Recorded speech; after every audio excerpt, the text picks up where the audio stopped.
Hi friends, எல்லாருக்கும் மாலை வணக்கம். வெல்கம் பேக் டு பட்டாளத்தான் மனைவி சேனல். எல்லோரும் எப்படி இருக்கிறீங்க? நாங்கள் ரொம்ப நல்லா இருக்கிறோம். இன்றைக்கி நம்ம என்ன வீடியோ பார்க்க போகிறோம் அப்படின்னா, புதுசாக ஒரு லொக்கேஷனில் தான் நினைக்கிறேன். இது வந்து பால்கனி. நீங்கள் இந்த சைடு நான் உங்களோட காட்டினதில்லை. டெல்லியோட வியூஸ் பார்த்தீங்களா? இதுதான். இது ஒரு ஒன் ஆஃப் த சைடு. இந்த சைட்லேருந்து இன்றைக்கி நான் உங்கள் கூட பேச போகிறேன். நம்மளோட உறவுகள்கிட்ட என்னோடய மனசில் இருக்கிற எல்லா விஷயத்தையும் நான் ஷேர் பண்ணிகிட்ருக்கிறேன். அதோட தொடர்ச்சியாக இன்றைக்கி ஒரு விஷயத்தை நான் உங்கள் கூட ஷேர் பண்ணுவேன். கண்டிப்பாக எனக்கு இது யார்கிட்ட சொல்லணும்னு தெரியல. அதனால தான் சரி உங்கள்கிட்ட ஷேர் பண்ண எனக்கு மனசு ரொம்ப ரிலாக்ஸாக இருக்குது. ஏன்னா நம்ம உங்களுக்கு தெரியும்ல, இப்போ அவர் ஊருக்கு போயிட்டதுனால நான் வந்து பேசுகிறதே ரொம்ப கம்மியாயிருச்சு. ஏன்னா அவரும் ரொம்ப கம்மியான டைம் தான் நம்மகிட்ட பேசிகிட்டு இருக்காரு.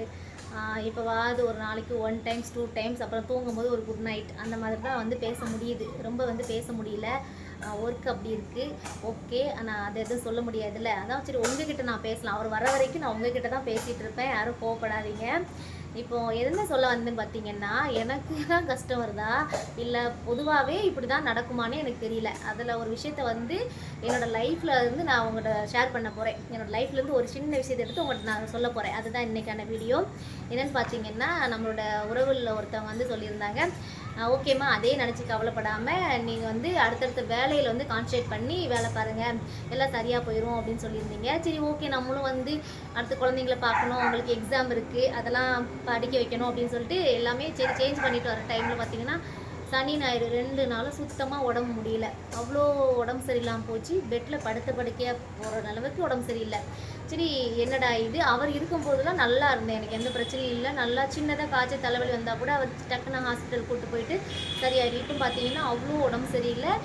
பட் ஆஸ்பத்திரிக்கு போக முடியல. ஏதோ வீட்டில் இருந்ததாச்சு சின்ன சின்ன கை மருந்துலாம் வச்சு அதை வச்சு ஏதாவது சாப்பிட்டு உடம்பு வந்து கொஞ்சம் ரெக்கவர் பண்ணிக்கிட்டேன். அது வந்து ஓகே, நான் அதுக்காக ஹாஸ்பிட்டல் இங்கே தான் இருக்குது, பக்கத்தில் தான். நான் சொன்னேன்ல, இந்த லைனில் போனாலே நம்ம சப்ஜி மண்டி பக்கத்துலேயே ஹாஸ்பிட்டலும் இருக்குது, நம்ம போகலாம். சரி, ஓகே, எதுக்கு ஒரு டைம் வந்து வீட்டில் உள்ள கை மருந்தை செஞ்சு ட்ரை பண்ணி பார்க்கலாம், அப்புறம் சரியாயிரும் அப்படின்னு சொல்லி நிறைய பேர் டிப்ஸ் சொன்னாங்க. அதை வச்சு கொஞ்சம் கொஞ்சம் ஒப்பேற்றி சாப்பிட்டு சரி பண்ணிக்கிட்டேன். ஏன் நான் அதை சொல்ல வரேன்னா, 10 வருஷம் இல்லை, எங்கள் கல்யாண வாழ்க்கை பார்த்தீங்கன்னா 14 வருஷம். இதில் 10 வருஷம் வந்து நான் தமிழ்நாட்டில் இருந்தேன். அவங்க எல்லாருக்குமே தெரியும். அந்த 10 வருஷத்தில் ஒரு வருஷத்துக்கு 1 வாட்டி 2 வாட்டி மட்டும்தான் இவர் லீவ் வருவார். அந்த லீவில் கூட என் குழந்தைங்களுக்கு கரெக்டாக அவர் வர்றப்போ மட்டும்தான் உடம்பு சரியில்லாமல் போகும். அப்போ தான் நாங்கள் அந்த 1 மாதமும் ஆஸ்பத்திரி வீடு அப்படின்னு அலைவோம். ஏன்னா அவர் இங்கே கஷ்டப்பட்டு வேலை பார்த்துட்டு வீட்டுக்கு வந்து நிம்மதியாக குடும்பத்தோடு இருந்து ஜாலியாக அங்கே போகலாம், படத்துக்கு போகலாம், கோயிலுக்கு போகலாம் அப்படின்னு கற்பனை பண்ணி லிஸ்ட்லாம் போட்டு வச்சுருப்போம். கரெக்டாக அந்த கடவுள் அதை குழப்புற மாதிரி உடம்பு சரியில்லாமல் ஹாஸ்பிட்டல் வீடு அப்படின்னு சொல்லி தான் அலைய வைப்பார். அந்த மாதிரி தான் எங்களோட அந்த 1 மாதம் லீவ் வருவார். அது அப்படி தான் எங்களுக்கு வேஸ்ட்டாக போகும். அந்த குழந்தைங்களை பார்க்குறதுக்கு ஆஸ்பத்திரினே அலைஞ்சு டயர்டாக போவோம். அதே மாதிரி இப்போ நான் அவரோட வந்து இருக்கிறேன். இப்போ லாஸ்ட் ஒரு 3-4 வருஷமாக அவரோட இருக்கிறேன். நான் எக்ஸாம்பிளுக்கு சொல்கிறேனே, போன 2022, 2021 அந்த டைமில் வந்து நாங்கள் போன மதுராவில் இருந்தோம், உத்தரப்பிரதேசில். அப்பவும் இதே மாதிரி அவர் ஒரு 6 மாதத்துக்கு ஒரு வேலைக்காண்டி வெளியில் போயிட்டார். அப்போ வந்தீங்கன்னா கரெக்டாக குடும்பத்தோடு எல்லாருக்கும் உடம்பு சரியில்லை. எனக்கு, என் பசங்களுக்கு எல்லாருக்கும் ரொம்ப உடம்பு சரியில்லை. விடிய உடம்பு சரியில்லை. எங்களுக்கு என்ன பண்ணு தெரில. கையில் டேப்லெட் இல்லை. அப்புறம் வந்து நான் மிட் நைட்டில் போய் யாரை எழுப்புறது? பக்கத்தில் தமிழ்காரங்க இருக்கிறாங்க. நம்ம வந்து எப்படியாவது டயத்தை கடத்தி ஆகணும் அப்படின்னு சொல்லிட்டு, குழந்தைங்களுக்கு உடம்பு சரியில்லை, அவங்களுக்கு உடம்பு சரியில்லை, நம்ம தெம்பாக இருந்தால் நம்ம பார்த்துக்கலாம். எனக்கு அதுக்கு மேலே உடம்பு சரியில்லை. அவங்க ஒரு திக்க வாந்தி எடுத்துகிட்டு இருக்கா, நான் ஒரு திக்க வாந்தி எடுத்துகிட்டு இருக்கேன். எல்லாருக்கும் ஒரு மாதிரி ஃபுட்டு வந்து ஒத்துக்காமல் ஒரு மாதிரி ஆயிடுச்சு. குடும்பத்தோடு எல்லாருக்கும் உடம்பு சரியில்லை. அந்த மிட் நைட்டில் அவங்கள கால் பண்ணி எழுப்புறதுக்கு எனக்கு சங்கடமாக இருக்குது. நைட்டு பார்த்தீங்கன்னா 1 மணி இருக்கும். கரெக்டாக ஒரு 12:30க்கு மேலே என் சின்ன பையன் உடம்பு சரியில்லாமல் ஆரம்பித்தான். அதை தொடர்ந்து பெரிய பையன், அதை தொடர்ந்து எனக்கு அப்படின்னு சொல்லி 1 மணிலேருந்து நாங்கள் போராடிட்டு இருக்கோம். எப்படா விடியும்? இந்த விடிஞ்ச உடனே அவங்களுக்கு கால் பண்ணி அவங்கள வர சொல்லணும். அதாவது இப்படியே நான் வீட்டுக்குள்ளே அந்த குவார்டர் ஸ்கூலில் வாந்தி எடுத்துகிட்டு இருக்கோம். ஒருத்தன் பாத்ரூமில் இருக்கிறான், ஒருத்தன் இந்த குளிக்க ரூம் அங்கே இருந்துச்சு. 2 தனித்தனியாக தான் இருக்கும். மோஸ்ட்லி குவார்டர்ஸில் இருக்கவங்களுக்கு தெரியும், பாத்ரூம் தனியாக, குளிக்க ரூம் தனியாக இருக்கும். அதில் ஒருத்தன் வாந்தி எடுத்துருக்கேன், நானும் வாந்தி எடுத்துகிட்டு இருக்கேன். குழந்தைங்க எல்லாருக்கும் ஃபுட் பாய்சன் ஆகிப்போச்சு. அந்த மாதிரி நைட்டு காத்துட்ருக்குறோம். 1 மணிலேருந்து 4 மணி எப்போ ஆகும்னு சொல்லி, ஏன்னா மற்றவங்களை டிஸ்டர்ப் பண்ண முடியாது. அவங்க சொல்லியிருந்தா ஹெல்ப் பண்ணியிருப்பாங்க.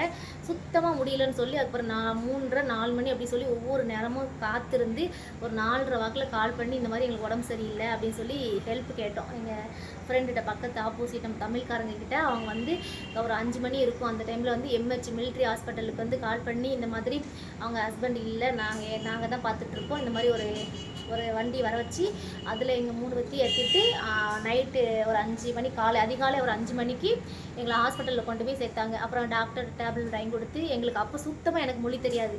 நான் மொழி தெரியாத விஷயத்தை திரும்ப சொல்கிறேன்னு நினைக்காதீங்க. எனக்கு எமர்ஜென்சி டைமில் அவ்வளோ கஷ்டமாக இருந்துச்சு. என்னால் பேச முடியல. நான் என்ன சொல்கிறது, அந்த அண்ணாட்ட நான் சொல்கிறது, அந்த அண்ணா அப்புறம் டாக்டர்கிட்ட சொல்கிறது, அப்புறம் என்ன சாப்பிட்டீங்க ஏது சாப்பிட்டீங்க எதுவுமே அவங்க சொல்கிறது புரியுது, பதில் சொல்லவே முடியல. அந்த மாதிரி தான் நான் வாழ்ந்தேன். அப்புறம் அவங்க எனக்கு நல்லா ஹெல்ப் பண்ணி கொடுத்தாங்க. அப்பவும் எனக்கு கஷ்டமாக இருக்கும்போது என் ஹஸ்பண்ட் வந்து கூட இல்லை. இது நான் அவரை குத்து சொல்கிறதுக்காக நான் சொல்லலை. என்னோடய லைஃப்பில் இப்படி நடந்துச்சு அப்படின்னு ஒரு விஷயத்தை நான் உங்களை ஷேர் பண்ணுறேன். அதே மாதிரி தான் இப்போ டெல்லியில் இப்போ 2 நாளாக அதே பிரச்சனை தான். எனக்கு வந்து சுத்தமாக உடம்பு முடியல. நம்ம தைரியமாக இருந்தால் தான் குழந்தைங்கள பார்த்துக்க முடியும்னு எனக்கு தெரியுது. ஆனால் என்னாலே முடியலங்க பட்சத்தில் குழந்தைங்க வந்து காலையில் சமைக்கிறது, மதியத்தை சமைக்கிறது, நைட்டு கொஞ்சம் கொஞ்சமாக சமைச்சிட்டு இருந்தேன். காலையில் சமைக்கவே முடியல. பழமும் பால் மட்டும் வாங்கி கொடுத்து சாப்பிட்டுட்டு இருக்கிற ப்ரெட்டை மட்டும் வச்சு சாப்பிட்டுட்டு காலையில் டைமை ஒப்பித்துட்டு அந்தளவுக்கு முடியாமல் போச்சு. அதுக்கப்புறம் கொஞ்சம் 2 வீட்டில் இருக்கக்கூடிய சின்ன சின்ன விஷயத்தில் கை மருந்தெல்லாம் பார்த்து சாப்பிட ஆரம்பித்தேன். அதாவது நான் என்ன சொல்கிறேன்னா, 10 வருஷத்தில் நாங்கள் அவர் வரும்போது எப்படி கஷ்டத்தை கொடுக்குறாரு கடவுள், நிம்மதியாக இருக்குன்னு வரும்போது அதே மாதிரி அவர் கூட நிம்மதியாக வாழ வந்திருக்கு. இந்த இடத்துல கூட அவரை வேலைக்கு அனுப்பி அதுக்கப்புறம் எங்களுக்கு உடம்பு சரியில்லாமல் கொடுத்து கஷ்டத்துக்கு மேலே கஷ்டம் கொடுத்து இப்போ எங்களை வந்து சோதித்து பார்க்காரு. ஓகேவா, கடவுள் சோதித்து பார்க்காரு. நாங்கள் ஆனாலும் கடவுள் தான் காப்பாற்றணும் அப்படின்னு சொல்லிட்டு வாழ்ந்துகிட்டே போயிட்டே இருக்க வேண்டியது. ஆனாலும் நான் ஸ்ட்ராங்காக ஓகே அப்படின்னு சொல்லி 2 நாளில் வந்து ரெக்கவர் ஆகி வந்து உங்கள்கிட்ட வந்து சொல்லிகிட்டு இருக்கிறேன் இந்த விஷயத்த. இந்த மாதிரி தான் எனக்கு நடந்துகிட்ருக்கு சம்பவங்கள் எல்லாம். என்னோடய லைஃப்பில் இப்படி நடந்துகிட்ருக்கு அப்படின்னு சொல்லி இப்போ நான் அவர்கிட்ட வந்து நான் நிறைய நேரம் பேசுகிறா இருந்தால் நான் லென்த்தாக பேசிகிட்டே போயிடுவேன். ஆனால் அவர்கிட்ட பேச முடியல. அதனால தான் நான் என்னோடய உறவுகள் உங்ககிட்ட நான் ஷேர் பண்ணிக்கிறேன். கண்டிப்பாக உங்களோட ஷேர் பண்ணுறது வந்து எனக்கு ரொம்ப சந்தோஷமாக இருக்குது. ஓகேவா, இன்றைக்கி வந்து நான் இப்படி பேசிகிட்டு இருக்கேன்னு நினைக்காதீங்க, தப்பாக எடுத்துக்காதீங்க யாரும். அடுத்தடுத்து நல்ல நல்ல வீடியோஸ்லாம் சூப்பராக நம்ம ஃபேமிலிக்காக நான் டெல்லியில் வந்து பாருங்கள், அவர் வந்த படகு நான் அவ்வளோ ஜாலியாக உங்களுக்கு எல்லாமே நான் சுற்றி காட்டுறேன். இப்போ வந்து நம்ம கஷ்டப்படாமல் தான் இருக்கிறேன். ஆனாலும் உங்கள்கிட்ட சொல்லணும்னு தோணுச்சு, தப்பாக எடுத்துக்காதீங்க. ஓகே, நம்ம இன்றைக்கி வந்து டெல்லியோட வியூஸ் பார்த்துட்டு இருக்கோம். அதாவது இது இன்னொரு சைட் ஆஃப் வியூஸு. இதில் பார்த்தீங்கன்னா நல்லா சிட்டிஸ்லாம் நல்லா தெரியும்.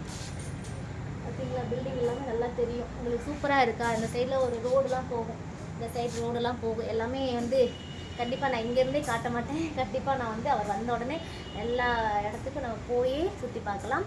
ஓகே உறவுகளை, உங்கள் கூட நான் ஷேர் பண்ணதில் எனக்கு மனசு நிறைவாக இருக்குது. ஓகே, பாய்.